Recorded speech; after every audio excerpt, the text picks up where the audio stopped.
week has been pretty frenzied, especially after comments of Professor Sauer saying that Mentalite is just a French word for losing money.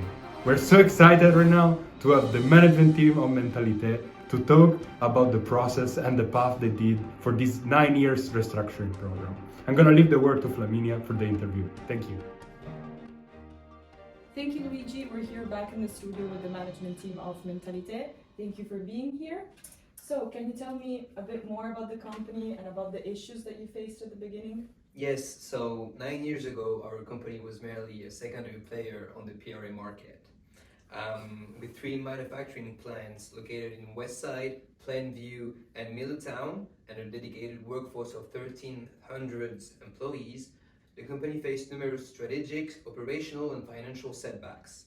However, that was right before our intervention. Our journey has been one of transformation, perseverance, and strategic improvements. Today, not only Mentalite stands as a market leader in the US, but also in the Asian and the European market. And we are here today to tell you our story. Thank you for that. So, can you instead tell me a bit more about the initial strategy that you had for this company? Of course. So what we really wanted to do is that we focus on high quality products. So as soon as we came in, we focused on spending a lot of money on R&D for products we already had and for products we wanted to develop for the market. And in order to get this product out to our consumers, we obviously spend a lot of money on marketing to make sure that everyone knows that our products are the best. The second point was that we wanted to make sure that we sell our products in markets and in regions where consumers actually value our quality. So what we did was we moved to Asia really quickly and became a market leader there. And then we took the chance and went to Europe with our 2 best products of EPRA and CPRA and made sure that we are market leaders in these regions. And then because we had such an outstanding product, we were able to continuously raise the prices. And this allowed us to generate a lot of revenue while being very focused and very aligned with our strategy. So basically what we can say, we really focused on what we can do and what we cannot do. And by doing that, we were market leaders with a great product. So you would say that you're satisfied with the overall results? Yeah. If we look at the revenue growth, for instance, we can clearly see that while at first we needed to make sure that our investments paid off, so we spent a lot of money, we can see that in the end by 2027, 2028, our revenues grew exponentially compared to the competition. And then we can see that only in the end, because of capacity constraints, we weren't able to generate higher revenues. Now, in the end, our net income margin was above 10%, being the market leaders in our industry too. And then finally, looking at the earnings per share, we can see that we have almost $10 per share in earnings, which is an outstanding result looking back to where we started. Yeah.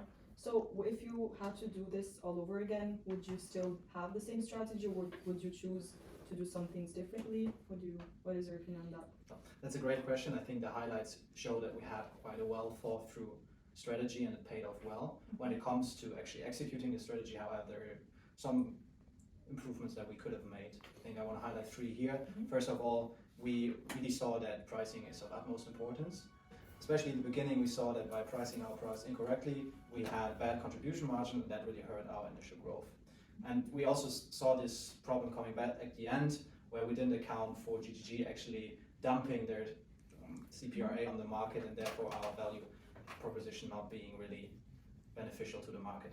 Another point is operations. So as my colleague highlighted before, we had some issues with the capacity at the end, and ideally we should have shifted to EPRA earlier because that was our strongest product. And third, which is also an operational measure, is just the sales reps. I think if we would have had more sales reps at the beginning, we could have actually sold all the product because our product was almost superior at any point in time, but we just didn't have the force to actually bring it to the people. Okay, so looking at your extraordinary results, do you have any plans for the next couple of years? Yeah, I think there are 2 sides to this coin. So on the one hand, for us as the management team, actually we decided that our job here is done. So we're going to join a new adventure. We're actually going to join American supplier for automotives. We see that they're around 33% of the industry are actually going to be financially distressed in the next 12 months. So that's perfect case for us to show our Yeah. results again. When it comes to the company, I think we left them and we showed that we can bring lightness to a very dark place. And we also had a little bit of a farewell gift. So we actually just signed an exclusive M&A trade 2 days ago. Unfortunately, cannot disclose the name of the company, but I think that is a good way to end our very successful journey there. Well, congratulations and thank you so much. Breaking news! We got some successful insight about the M&A deal that we just saw in the last interview with the Mentalite team. Here, there is the food girl.